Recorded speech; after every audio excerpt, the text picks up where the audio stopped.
Peggy 18. Fair warning, friends. Should you prefer to remain unburdened by foreknowledge of the thrilling adventures of Kratos, Atreus, and yours truly, then turn back now. Spoilers for Ragnarok lie ahead.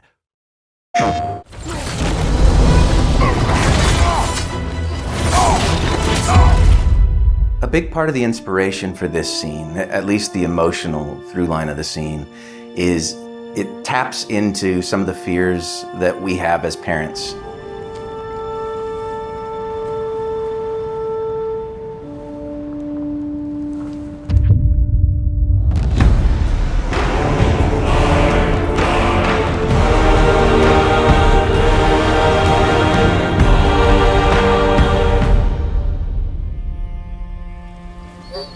Atreus, the time draws near. You must prepare yourself. For what? He's still eating. He wants to live. He is dying.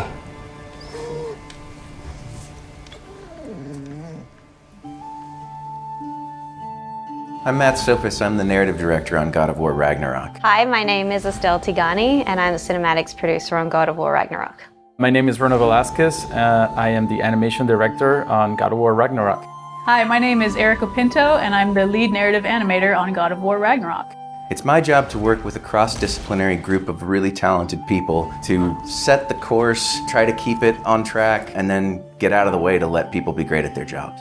The pipeline for a cinematic starts with the script phase. The writers on the narrative team will collaborate together and complete the script for a cinematic, and it will get reviewed by our game director, Eric Williams, before getting passed over to the cinematics team.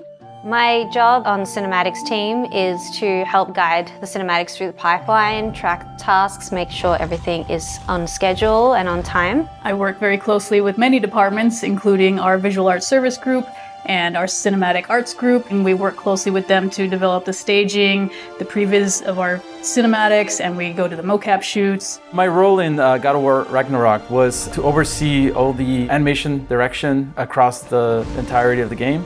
It was definitely a big challenge because this is one of the most ambitious games that we were done at the studio for sure.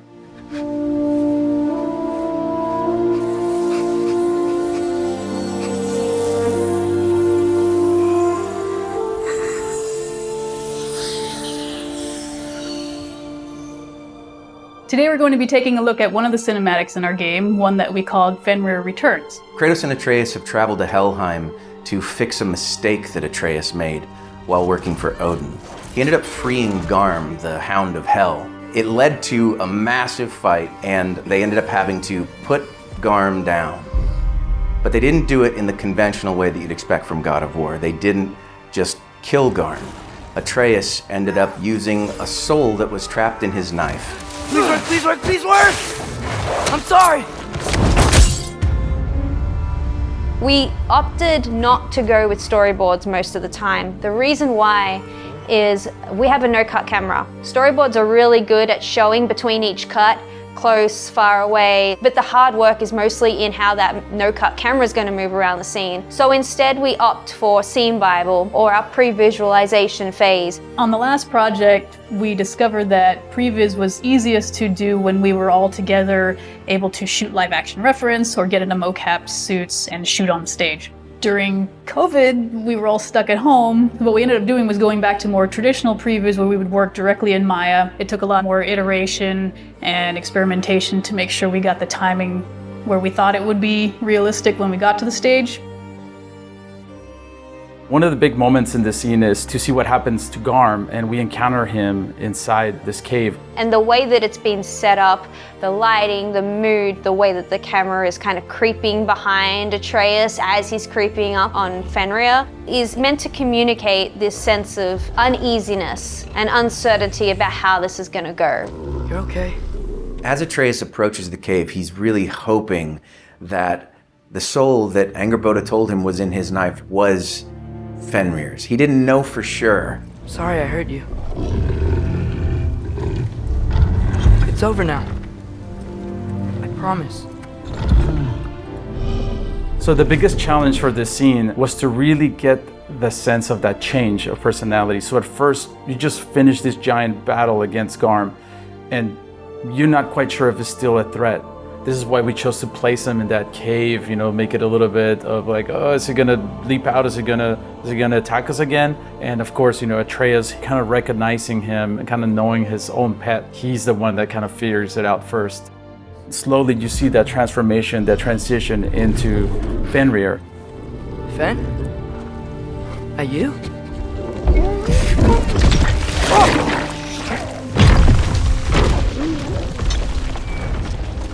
Some of the aspects we really wanted to get right with the scene was selling that tension leading into kind of this relief and joy, seeing that Atreus's gamble paid off. Good boy. So to bring Fenrir to life, there was a lot of research that went into it. Starting all the way back in 2018, we paid a visit to the Wolf Connection, which is a place where you can interact directly with actual wolves. We got a lot of footage of this and also learned a lot about actual wolf behavior, how it differs from dogs. For instance, when you approach a wolf, you're actually supposed to bring your hands underneath the wolf's head. Because Fenrir was more like a pet, we ended up not actually doing the underhanded approach. Yeah. I missed you too. Didn't know if that would work. Where Atreus can tell that it's Fenrir when he comes out of the cave.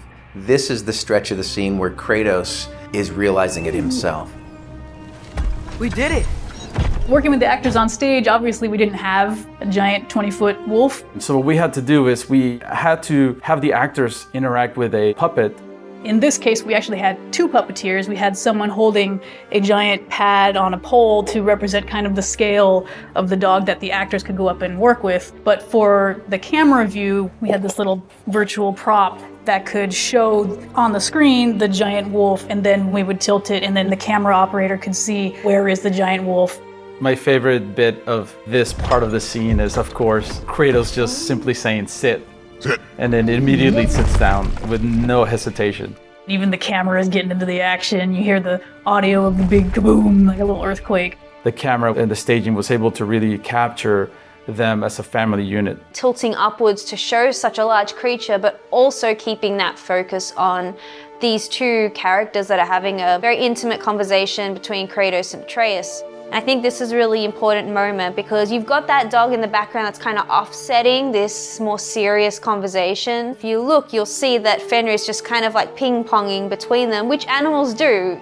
Leading up to this moment, Kratos and Atreus have had a lot of tension where Kratos is trying to kind of hold on to Atreus, and Atreus needs to break away and form his own identity. How is this possible? It's giant magic. For Fenrir, we actually mostly did hand keyed, which means our animators would pose the wolf and move him around all themselves. Some other research we did, we ended up shooting reference footage with dogs, and you'll see, you know, when the wolf comes and kind of crawls towards Kratos and Atreus, just trying to nail that body mechanics. And what we ended up doing, because of the different camera angles and the size of the wolf that we were going to represent in game, what we did is we ended up shooting from the camera perspective and the closeness that we needed to recreate in our scene, which presented itself as amazing reference for our animators. For me, the most exciting part was once we got the wolf data in and we started to hand key Fenrir a little bit more and you start to see his personality come forward and come to life. To me, that was a true joy. We also really wanted to lean in finding natural behaviors that dogs and wolves do when he yawns and shakes himself, just really feeling all the fur, and we want to sell that this is, you know, something that's alive and not just a bunch of polygons on the screen. I think the most exciting thing about bringing this scene to life was just watching it go from this very rudimentary scene of just two guys sliding around in a horribly animated puppet wolf to something that feels believable, and you're just like, oh, Fenrir's such a good boy and he gets all the pets. I've been learning things. In Asgard. This has nothing to do with that. More secrets. No. A promise. Something that someone's trusting me to keep. Like you kept your promise to Mom? From a narrative perspective, what we wanted to achieve with this scene is to demonstrate the developing relationship between Kratos and Atreus and their building of trust towards each other. Atreus is growing up and learning to become independent and make amends when he makes mistakes. It's this wonderful little moment where Kratos realizes maybe that he doesn't have to worry so much anymore. See what I can do when you trust me?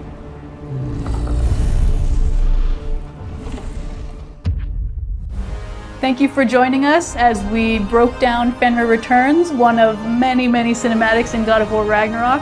And big thanks to everyone. There are hundreds of people who come together to make one of these possible.